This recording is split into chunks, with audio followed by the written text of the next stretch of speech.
Cricket viewers உங்க எல்லாருக்கும் ஒரு பெரிய வணக்கம். இன்னைக்கான வீடியோ என்ன அப்படின்னு பாத்தீங்கன்னா, சஞ்சு சாம்சன். எஸ், இந்த IPL 2026 ஆரம்பிக்கிறதுக்கு முன்னாடியிலேருந்தே சஞ்சு சாம்சன் அப்படிங்கிற ஒரு மிகப்பெரிய பேர் கிரிக்கெட் வட்டாரத்தில் பயங்கரமா பேசப்பட்டு இருக்கு. அதுக்கு காரணம் என்ன அப்படின்னா, அவர் வந்து CSKல வந்து ட்ரேட் பண்ணியிருந்தாங்க. அதுக்கப்புறம் வேர்ல்டு கப் வந்து ரொம்ப பயங்கரமா ஆடி இந்தியாவுக்காக வந்து அந்த ஒரு 3 மேட்ச் சூப்பரா ஆடி ஜெயிச்சு கொடுத்தாரு.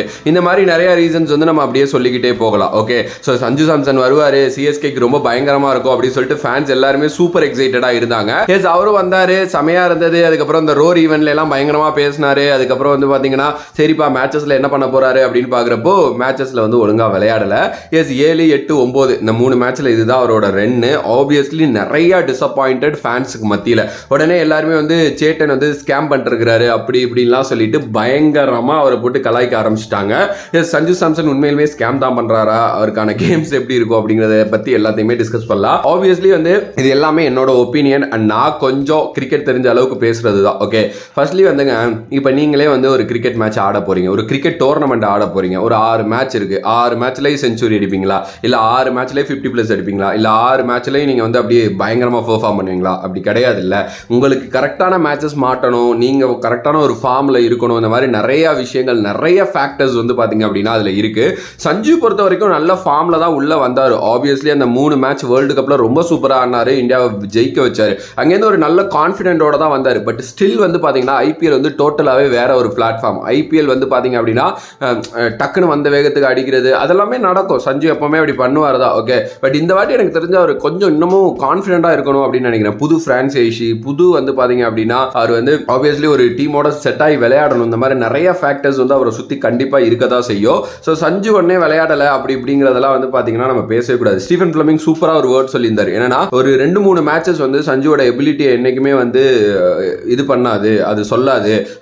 அவருக்கு வந்து எவ்வளோ சான்சஸ் கொடுக்கணுங்கிறது எங்களுக்கு தெரியும். அவர் அந்த சான்ஸுக்கு டிசர்வ் ஆகுறதும் வந்து பார்த்தீங்கன்னா எல்லாருக்குமே தெரியும் அப்படிங்கிற மாதிரி வந்து சம்திங் ஒரு ஸ்டேட்மெண்ட் சொல்லியிருந்தாரு. அதுதான் நானும் சொல்கிறேன். சஞ்சு மாதிரி ஒரு கிரிக்கெட்டருக்கு நீங்கள் எப்படி ஒரு 2-3 சான்ஸ் மட்டும் கொடுத்துட்டு அவர் வேஸ்ட்டுப்பா அப்படின்னு உங்களால் சொல்ல முடியும்? டோட்டலாகவே அவர் இந்த சீசன் விளையாட போகிற 14 மேட்சுமே இருப்பார் அப்படிங்கிறது ஆப்வியஸ்லி தெரியும். அவர் இல்லாமல் அவரை தாண்டி நீங்கள் ஒரு நல்ல பிளேயரை ரீப்ளேஸ் பண்ண முடியுமா? எஸ், நீங்கள் உடனே உர்வில் பட்டேலை ஓப்பன் பண்ண வைங்க, ஆயுஷ் மாத்ரே ஓப்பன் பண்ண வைங்கன்னு பேசலாம். உர்வில் பட்டேல், ஆயுஷ் மாத்ரே மாதிரி பிளேயர்ஸ்லாம் நல்ல பிளேயர்ஸ், நான் இல்லைன்னு சொல்ல. யாரையுமே வந்து இங்கே வந்து நான் கம்பேர் பண்ணியே பேசல. பட் சஞ்சுக்கு இருக்கிற எக்ஸ்பீரியன்ஸ், சஞ்சுக்கு இருக்கிற IPL எக்ஸ்பீரியன்ஸ் அண்டு சஞ்சுக்கு இருக்கிற எபிலிட்டி, அவர் பொட்டன்ஷியல் எல்லாமே வேறங்க. நம்ம நினைக்கிற மாதிரி இல்லை. எல்லாருக்குமே ஒரு சின்ன டவுன்ஃபால் வரதாங்க செய்யும். ஒரு 2-3 மேட்ச் விளையாடலை உடனே வந்து இவரெல்லாம் வேஸ்ட் அப்படின்னு எப்படி சொல்றது அப்படின்னு தெரியல. இப்படி சொல்ற நிறைய பேர் வந்து நீங்கள் ஃபர்ஸ்ட் உங்களை அந்த இடத்த பொருத்தி பாருங்க.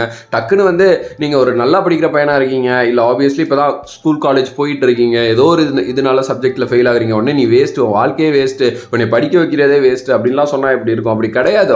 எங்கே நீங்கள் கரெக்டாக டேர்ன் அரவுண்ட் பண்ணணுமோ அங்கே டேர்ன் அரவுண்ட் பண்ணியே ஆகணும். அந்த மாதிரி ஒரு விஷயத்த சஞ்சு எடுத்துகிட்டு வருவார். லைஃப்லையும் சரி, இதுலையும் சரி. நிறைய பேர் உட்காந்து சஞ்சு வந்து ஒரு ஸ்கேமு, சஞ்சுக்கு வந்து இவ்வளோ இது தேவையில்ல, வேஸ்ட் பண்ணிட்டாங்க 17, அப்படிலாம் இல்லை. போன வருஷம் இருந்த நீங்கள் டீமை நினச்சி பாருங்க, இந்த வருஷத்துக்கு நீங்கள் டீமை நினச்சி பாருங்க. CSK உண்மையுமே நல்ல விஷயம் தான் பண்ணியிருக்கிறாங்க. உங்களுக்கு எல்லா சீசனும் ஜெயிச்சு அப்படிலாம் கொடுக்க முடியாதுங்க. இது வந்து கொஞ்சம் வந்து பார்த்தீங்கன்னா டிரான்சிஷன் பீரியட். MS தோனிங்கிற ஒருத்தர்லேருந்து ருத்ராஜ் கெய்க்வாட்ங்கிற ஒருத்தர் கைக்கு வருது. நீங்கள் MS தோனி மாதிரிலாம் நீங்கள் யோசிக்கவே முடியாது. MS தோனி வேற மாதிரி அவர். ஓகே, அவர் எப்படிப்பட்ட ஒரு நார்மல் ஒரு கல்லை வந்து செதுக்கி சிற்பமாக்கிட்டு போயிடுவார். ஓகே, ஆனால் சில பேருக்கு வந்து சிற்பத்தை கொடுக்கணும், அப்போ தான் அதை கரெக்டாக பூஜை பண்ணுவாங்க. அது அந்த மாதிரி சில விஷயங்கள்லாம் இருக்குது. நீங்கள் வந்து நான் முன்னாடி பல வாட்டி சொல்லியிருக்கேன், நீங்கள் ருத்ராஜ் கெய்க்வாட் மாதிரி ஒரு பிளேயரை வந்து நீங்கள் கம்பேரே பண்ணக்கூடாது. அவர் கட்டமைச்ச ஒரு டீம் கரெக்டாக அவருக்கு இதுவாக அமைகிற வரைக்கும் அது அப்படி தான் இருக்கும். ஸோ சஞ்சு அந்த ஒரு இதில் தான் நான் சொல்கிறேன். ஸோ உடனே வந்து வேகத்துக்கு அடிச்சு பயங்கரமாக ஃபேப் மாதிரி விளையாடணும் அதெல்லாம் இல்லை. விளையாடுவார், கண்டிப்பாக விளையாடுவார். விளையாடாமல் எங்கே போகிறாரு? அவர் Indian team, current Indian team opener. Okay, so அது வந்து நம்ம புரிஞ்சுக்கணும். அட் த சேம் டைம் வந்து பார்த்தீங்க அப்படின்னா நான் சொன்ன மாதிரி உர்வில், ஆயுஷுக்கெல்லாம் வந்து எபிலிட்டி இல்லாமலாம் இல்லை. பட் சஞ்சுவோட எபிலிட்டி வந்து வேற மாதிரி. ஓகே, சஞ்சுவோட எக்ஸ்பீரியன்ஸ் வந்து வேற மாதிரி. ஸோ ஆப்வியஸ்லி அவர் தான் ஓப்பன் பண்ணி ஆகணும். அண்ட் நீங்கள் ருத்ராஜ் கெய்க்வாட், சஞ்சு சாம்சன் மாதிரி 2 டாப் கிளாஸ், வேர்ல்டோட டாப் கிளாஸ் நல்லா நோட் பண்ணிக்கோங்க. அப்படி 2 பேர் ஓப்பன் பண்ணுறப்போ கண்டிப்பாக அவங்க நல்லா ஆட ஆரம்பிச்சிட்டாங்கன்னா ஆப்போசிட் பவுலர்ஸ் வந்து திணற ஆரம்பிச்சிருவாங்க. அது வந்து ஏன் புரிய மாட்டேங்குது அப்படின்னு தெரியல.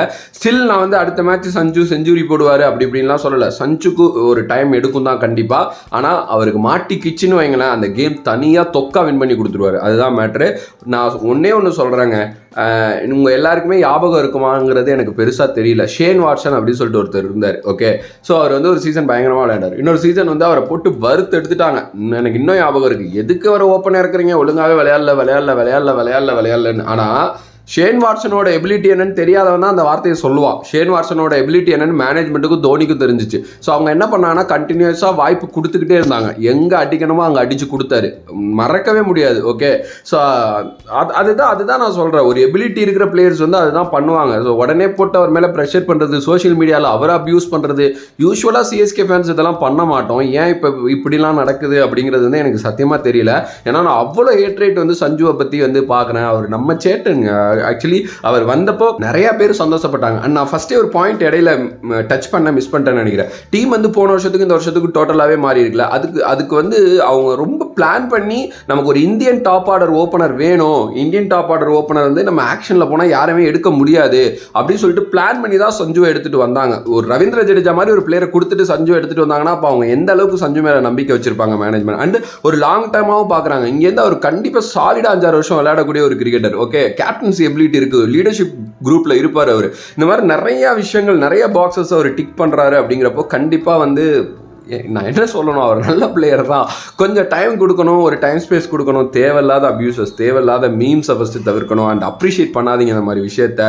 ஸோ ஆப்வியஸ்லி வந்து இந்த சீசன் வந்து அப்படியே இதுக்கப்புறம் எப்படி போப்பதுங்கிறதெல்லாம் என்னால் வந்து கணிச்சு சொல்கிற அளவுக்கு நான் ஜோசியக்காரன்லாம் கிடையாது. But still Sanju is the best trade என்னை பொறுத்த வரைக்கும் சிஎஸ்கேல. ஏன்னா ஆப்வியஸ்லி சூப்பரான ஒரு ட்ரேட் பண்ணியிருக்காங்க. பட் அவர் வந்து கரெக்டாக விளையாட ஆரம்பித்தார் அப்படின்னா எனக்கு தெரிஞ்சது எல்லாமே மாறும் அப்படின்னு நான் நினைக்கிறேன். அண்டு எஸ், சஞ்சு சேட்டன் வந்து பார்த்தீங்கன்னா எனக்கு தெரிஞ்சு இந்த சீசன் பயங்கரமாக ஒரு 2-3 மேட்ச் விளையாண்டாரு அப்படின்னாலே போதும். பாப்போம் என்ன நடக்க போகுது அப்படின்னு சொல்லிட்டு. ஸோ சஞ்சு மட்டும் இல்லை, எல்லாரும் விளையாண்டாதான் ஜெயிக்க முடியும். பட் பவுலிங் பற்றி பேசுகிறீங்களா, பேசுவோம். ஒன்றுமே கிடையாது. ஆக்சுவலில் ரொம்ப தப்பு பண்ணியிருக்காங்க, அதை பேசலாம். பட் பேட்டிங்கில் எனக்கு தெரிஞ்சு பெரிய தப்பு அது இதெல்லாம் ஒன்றும் பண்ணல. யாராவது ஒருத்தர் பண்ணிட்டு சலீல் அரோராவா, சாரி அந்த பையன் பேர் என்ன, முகேஷ் சௌத்ரி, சாரி முக்குல் சௌத்ரி, சலீல் அரோரா வேற. ஓகே, முக்குல் சௌத்ரி அடித்த உடனே சோஷியல் மீடியாவில் வந்து நீங்கள் ஏன் கார்த்திக் சர்மாவை எடுத்தீங்கன்னு திட்டிட்டு இருக்கீங்க. ஏங்க, கார்த்திக் சர்மா 2 வருஷமா சிஎஸ்கேவோட டிராவல் பண்ணியிருக்காருங்க. அவர் எப்படி சொல்றது, ஆக்ஷனுக்கு அவர் எலிஜிபிள் ஆகிற வரைக்குமே வச்சிருந்திருக்காங்க. அப்போ வந்து ஒரு மேனேஜ்மெண்ட் சும்மாவா காசு கொடுத்து வச்சிருப்பாங்க, எபிலிட்டி தெரிஞ்சிருக்கும். கண்டிப்பாக மாறும். எல்லாம் சின்ன பசங்க, நீங்கள் என்ன யோசிக்கிறீங்க, எப்படி இது கொஞ்சம் கிரிக்கெட்டை எமோஷனாக பார்க்காம கேமாக பாருங்க.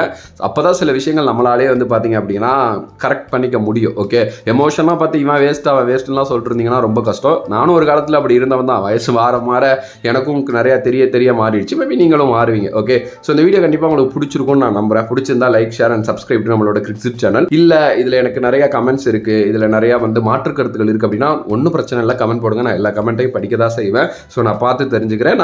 நான் தப்புனா என்னை நான் மாற்றிக்கிறேன். நன்றி, வணக்கம்.